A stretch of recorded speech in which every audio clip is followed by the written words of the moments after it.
अनपढ़ मुसलमान के एक हाथ में पत्थर है, दूसरे में बम है। पढ़े लिखे मुसलमान के एक हाथ में कुरान है, दूसरे में मिसाइल है, बम है।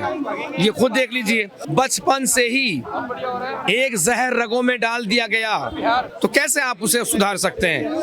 अभी तो तुम्हारी आंख सुबह की अजान से खुलती है, इनकी संख्या बढ़ने दो, धमाकों से तुम्हारी आंख खुला करेगी।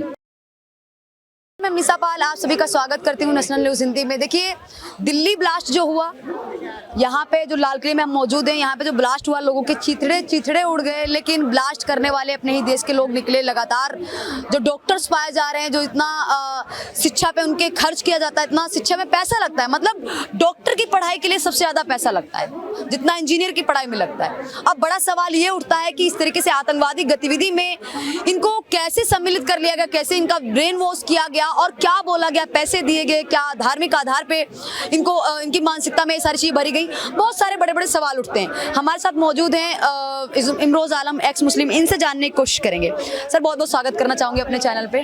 क्या कहना चाहेंगे सर इस ब्लास्ट के बारे में? सबसे पहले जो इतने लोग मर गए, इस बारे में क्या कहना चाहेंगे? मैंने बहुत पहले एक लाइन लिखी थी, वो काफ़ी प्रचलित हो गई कि अभी तो तुम्हारी आंख सुबह की अजान से खुलती है, इनकी संख्या बढ़ने दो, धमाकों से तुम्हारी आंख खुला करेगी। अर्थ बताएंगे इसका थोड़ा? कि सुबह को जो धमाके हुआ करेंगे फजर की अजान में, मस्जिदों में बम फूटेंगे सबसे ज़्यादा, तो पाकिस्तान एग्जाम्पल है इसका। तो धमाकों से आँख खुला करेगी। और वो देख लीजिए, अगर यूसीसी लागू नहीं होता, जो जनसंख्या विस्फोटक है ये कंट्रोल में नहीं आता, तो देख लेना तुम क्या होने वाला आगे चल के। एक बहुत बड़ा सवाल उठता है, आपने भी बहुत पहले सुना होगा, हमने भी बचपन से ये चीजें सुनते हुए आ रहे हैं कि आतंकवादी के रास्ते पे और आतंकवाद पे वही लिप्त हो जाता है जिसके पास शिक्षा नहीं होती, दिमाग नहीं होता है, रोजगार नहीं होता है। अब बड़ा सवाल ये उठता है, क्या धार्मिक आधार पे, धार्मिक कट्टरता भर के इस तरीके से जो डॉक्टर्स जो MBBS करते हैं वो कैसे मतलब आतंकवादी बन सकते हैं? कैसे देश में लोगों की जान बचाने की जगह लेने पे ही तुल जाते हैं?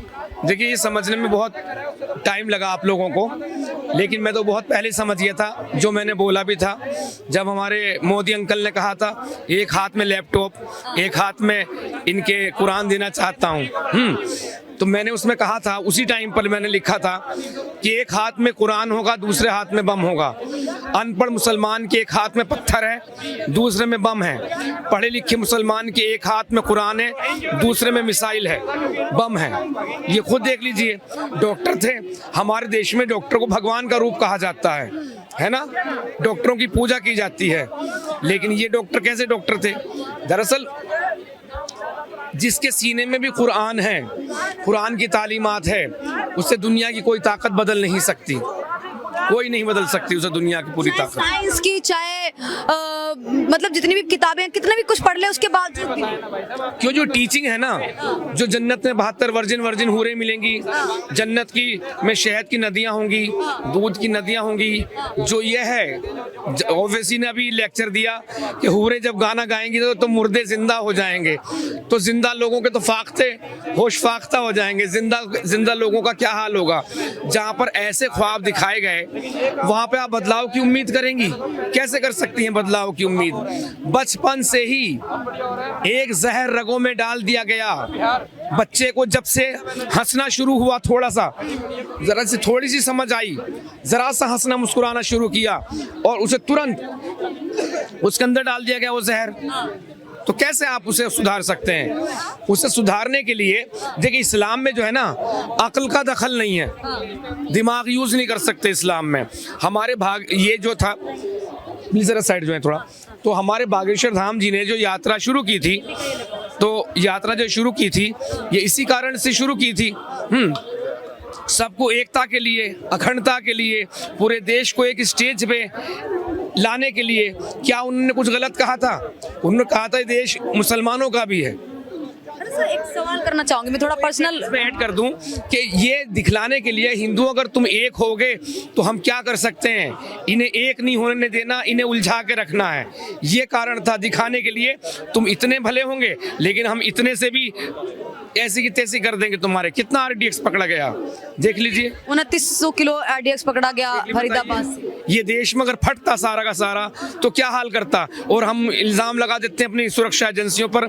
अरे देख तो लो, सुरक्षा एजेंसियों को 100 में से 100 केस पकड़ने पड़ते हैं और इन्हें 100 में से 1 कामयाब करना पड़ता है। अरे सर, आप एक्स मुस्लिम है तो आपसे एक और सवाल करना चाहूंगी कि ये जो हमला हुआ है इसमें कई सारे मुस्लिम समाज के लोग हैं, वो सबूत मांग रहे हैं, कह रहे हैं क्या सबूत है इसमें मोहम्मद उमर ने ब्लास्ट किया, क्या सबूत है कि जो पकड़े गए डॉक्टर शाहीन, कह रहे मीडिया की बातों पे वैसे भी यकीन नहीं करते, कहते मीडिया है वो सही दिखाती है, गोदी मीडिया फलान का ना, मीडिया को तो वैसे ही बदनाम किया हुआ है। तो ये सारी चीजें कह रहे हैं, मीडिया पे सवाल खड़े कर रहे हैं कि मीडिया जो शाहीन से सवाल पूछ रही है, जो बता रही है शाहीन ने इस तरीके से बताया कि वो महिला आतंकी संगठन बनाने वाली थी, तो कह रहे हैं कि मीडिया पे तो भरोसा नहीं है, लेकिन सरकार पे ही भरोसा नहीं है। जो बताया जा रहा है कि इतने सारे doctor Muzammil, doctor Asif, doctor क्या कहते हैं उमर, डॉक्टर आमिर, ये सब पकड़े गए, ये सब मतलब उस पर विश्वास नहीं हो रहा है कुछ चंद लोगों को, कुछ खास समुदाय के लोगों को। क्या अच्छा, गोदी मीडिया बताते हैं, चलो सैटेलाइट टीवी वाले जो हैं उन्हें तो कह सकते हैं उन्हें कुछ मिल रहा होगा सरकार से, मुझे पता नहीं। एक उदाहरण के स्वरूप आप लोगों को क्या मिल रहा है? आप भी गोदी में बैठे हुए हैं, कौन सी भाजपा आपको फंडिंग कर रही है, कौन सी आरएसएस फंडिंग कर रही है, मुझे इनका दलाल कहा जाता है, ये सब कहा जाता है, मुझे कौन पैसे दे रहा? 1 रुपया साबित कर दे सरकार की तरफ से, कोई भाजपा की तरफ से, आरएसएस की तरफ से, बजरंग दल की तरफ से, हाँ तो मैं उस दिन बोलना छोड़ दूं। हाँ तो अभी इतने छोटे बच्चे बेचारे स्ट्रगल कर रहे हैं मीडिया में आके अपना करियर बनाने के लिए और सच्चाई को दिखा रहे हैं। अब ये इनका तो कहना ही गोदी मीडिया, अब ये जो कह रहे हैं ना यार, कहते हैं चोर की दाढ़ी में तिनका, ये फंसे हुए हैं पूरी तरह से। कहें तो क्या कहें, चोर की माँ है ना कोठरी में मुंह डाल डाल कर रोती है, चोर की माँ छुप छुप के रोती है, बेटा है रोना भी मजबूरी है, और किसे कहेंगे तो क्या चोर है, लोग उसे कहेंगे। तो अब इनका यही काम बचा है कि इस तरह छुप छुप के रो रहे हैं और बाहर कर रहे हैं जी गोदी मीट ने ऐसा कर दिया, इलेक्शन था बिहार का, भाजपा ने ऐसा कर दिया। अरे पुलवामा के टाइम पे कौन सा इलेक्शन था, खतना चेक कर करके मारा था। हाँ इतिहास गवाह तुम्हारा, तुम कहाँ कहाँ से मारते काटते जा रहे हो। जब तुम्हारी शमशीरें, जब तुम्हारी तलवारें लहराती हुई अरब के रेगिस्तानों से उठी तो तुमने सारे के सारे शहर के शहर, गांव के गांव, मुल्क के मुल्क तुमने रोंद के रख दिए, खून के दरिया, खून की नदियां बहा दी। हाँ तुम्हारे बाप के थे इतने सारे मुल्क। कौन कहता इस्लाम प्यार से मोहब्बत से फैला, खुशबू से फैला, इस्लाम की खुशबू कहते हैं। अरे खुशबू इतनी फैलती, सड़क पे कुत्ता मर जाए ना तो निकलना भारी हो जाता, बदबू ज्यादा फैलती है, तो बदबू से फैला है, तलवारों से फैला है, ये रियलिटी है। मेरे सामने आके बात करें। आज जो ये सब कुछ हुआ है देश में, जब देश उन्नति की तरफ बढ़ रहा है, तरक्की की तरफ बढ़ रहा है, अरे भाजपा का आप विरोध कीजिए, योगी जी का विरोध कीजिए, वो तुम्हारा हक है, वो तुम्हारा हक है। जो एक सेंस में होके जैसे कर सकते हैं, ना कि गाली ना कि वो कीजिए, लेकिन इस तरह से बम फोड़ोगे भाई, इनका काम ही है। इनका कुरान इस बारे में कह रहा है, एक जगह नहीं चीख चीख के कह रहा है, कितनी कितनी जगह कह रहा है। हाँ कैसे करोगे? इनको बदलना है, इनको बदलना है तो मदरसे की तालीम खत्म करनी पड़ेगी, और मदरसे की तालीम से पहले तबलीगी जमात, अभी बहुत बड़ा आयोजन चल रहा है भोपाल साइड में, पता नहीं कहाँ, हाँ बहुत बड़ा आयोजन चल रहा है तबलीग जमात का, ना कहीं मीडिया में, ना पत्रकारों में, चर्चा में, कहीं नहीं है, ना किसी लेखक के कलम से निकल रही। और उसमें क्या सरासर कट्टरता, जिसमें आतंकवादी पैदा किए जाते हैं। आतंकवाद की सबसे बड़ी फैक्ट्री का नाम है तबलीग जमात, और उनको फिर परोसने का काम करता, खाद पानी देने का काम करता दारुल देवबंद, और ये दोनों के दोनों हमारे देश में है।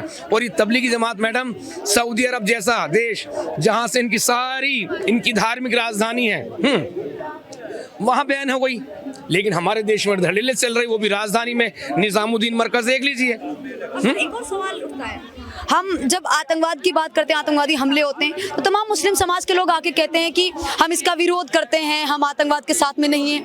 लेकिन जैसे ही आतंकवादियों को सजा देने की बारी आती है, उस पर खुल के बोलने की जगह मतलब उस पर खुल के बोलना पसंद नहीं करते हैं, उनके बचाव में उल्टा आ जाते हैं। जब उनको सजा होती है, फांसी होती है, चाहे वो जामियत उलेमा के अध्यक्ष हों, ये सारे जितने भी मौलाना होते हैं, ये सब आ जाते हैं उनके बचाव करने के लिए, तो क्या कहना चाहिए? अरे भाई बचाव कैसे ना करेंगे, इनको पता ना ये भी आतंकवादी हैं, पर उससे तो ये हैं, तैयार तो यही करते हैं ना, तैयार तो यही करते हैं। एक ये दूर से रह के दूसरों को तैयार करते हैं। इनके बच्चों, अपने बच्चों को फटने के लिए नहीं भेजते, ये अपने बच्चों को 72 हूरों के पास नहीं भेजते, ये 72 हूरों की इनके लिए तैयारी करते हैं, जाओ बेटा 72 हूरें मिलेंगी, और छोड़ देते हैं फटने के लिए। इनको सबसे पहले अरेस्ट करना चाहिए। हकीकत तो ये है। क्या मोहम्मद उमर 72 हूर के लिए फटा है? और क्या चीज फाड़ने वाली उसको, और क्या चीज फाड़ने वाली भाई उसको? जो बचपन, जो ख्वाब दिखाए गए, दुनिया तो एक इम्तिहान गाह है, ये सिर्फ और सिर्फ एक ख्वाब है। जैसे आप सोए, आँख खुली, टूट गया, ऐसे है सेम। हाँ, अब जन्नत डॉक्टर ऐसे ख्वाब में आ जाएगा क्या सर? नहीं नहीं, ये लिखा हुआ है भाई, मैं तो लिखे हुए बात कर रहा हूँ। मैं भी कभी ऐसा ही था। मैं नहीं कहता अब कि आपने इस्लाम छोड़े, नहीं भैया, मैंने इस्लाम नहीं छोड़ा, बल्कि अपने अंदर के एक जिहादी का मर्डर कर दिया। अब कोई ये सोचे, सिखाया जाता था क्या? अरे भाई सीधी सी बात है, फी नारे जहन्नुम, ये जहन्नुम में जाएंगे। इस्लाम में, कुरान में जिहाद फर्ज किया गया है। मैं पीडीएफ निकाल के दिखा सकता हूँ, कुरान की पढ़वा सकता हूँ। जिहाद फर्ज किया गया है, और जो जिहाद के बारे में ना सोचना, एक हदीस ये भी, वो जहन्नुम में जाएगा। सोचा नहीं जिसने। आपको लड़ने के लिए हर वक्त तैयार रहना कुरान के मुताबिक। यहूद व नसाराओं को अपना दोस्त ना बनाओ, ईसाइयों को और यहूदियों को अपना दोस्त ना बनाओ, ये कुरान कह रहा है। और आरोप लगते हैं मदरसे पे कि इसमें अच्छी तालीम नहीं दी जाती है, इस बारे में आप क्या कहना चाहते हैं? तालीम कहाँ दी जाती है? ये तो हमारे लिए बदनसीबी की बात है ना। जो तालीम देश के टुकड़े टुकड़े करने के लिए है, जो तालीम देश में बम फोड़ती है, जो तालीम ये सब करती है, और उस तालीम को फंडिंग कौन कर रही है? हमारी सरकार। हमारी सरकार। भाई एक आपने कोई गुनाह कर दिया, आप मेरे घर पे भाग के आए, रिश्तेदार है, आपको छुपाने वाला मैं भी तो बराबर का मुजरिम हूं ना, है ना? जो क्राइम में हाथ बटाए, उसका साथ दे क्रिमिनल का, तो हमारी सरकार है इस क्राइम का साथ दे रही है, इस आतंकवाद का साथ दे रही है मदरसों को फंडिंग करके। क्यों नहीं बैन करती मदरसों की फंडिंग? बताइए, आपसे पूछ रहा हूँ। अच्छा, एक और ये सवाल करना चाहूंगी, ये जो लगातार आतंकी निकल रहे हैं, डॉक्टर्स निकल रहे हैं, सारी चीजें निकल रही हैं, तो ऐसे और भी लोग मौजूद हैं जो धीरे धीरे मानसिक रूप से इनको ब्रेन वॉश इनका किया जा रहा होगा। आखिरी सवाल मैं आपसे कर रही हूँ कि इनका ब्रेन वॉश धीरे धीरे किया जा रहा होगा, इनकी मात्रा ज्यादा हो सकती है। आप तो एक्स मुस्लिम हैं, अरे भाई घर घर में अब्दुल है। अब्दुल का मतलब लव जिहादी मत समझो, सिर्फ वो लव जिहाद करता फिरता है, वो सिर्फ लड़कियों को पटाता फिरता है, वो सिर्फ कन्वर्ट करता फिर रहता है। अब्दुल का मतलब दूसरा अब्दुल बम भी लिए फिरता है, जो बम लिए फिरता है घर घर में। अरे भाई जहां भी इस्लाम की, कुरान की तालीम है, वहीं पर है। अब जब इनके ऊपर बात आ जाए, देश तो सेकुलर है, अरे सेकुलर है देश, अपनी इस्लामिक स्टेट बताओ, कौन सा सेकुलर छोड़ा तुमने? पाकिस्तान छोड़ा तुमने सेकुलर? वहां के हिंदू कहाँ गए, सिख कहाँ गए, जैन कहाँ गए, बौद्ध कहाँ गए, ईसाई कहाँ गए, बांग्लादेश के कहाँ गए? भाई भाई के नारे केवल भारत में लगाओगे, दारुल अमन बना रखा है इसको कि यहाँ पे तुम्हारी संख्या कम है। मैडम फिर वही बात कहूंगा लास्ट, और जनसंख्या बढ़ने दो इनकी।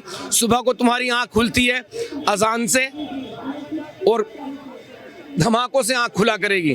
अब जब अजान होती है इशा की, जोहर की, मगरिब की, तो आपको लगता है कि ये टाइम हुआ होगा, अजान हो रही है। फिर आपको पता चलेगा मस्जिद में धमाका हुआ तो ये टाइम हुआ होगा। चलिए इसी के साथ जय हिंद, वंदे मातरम।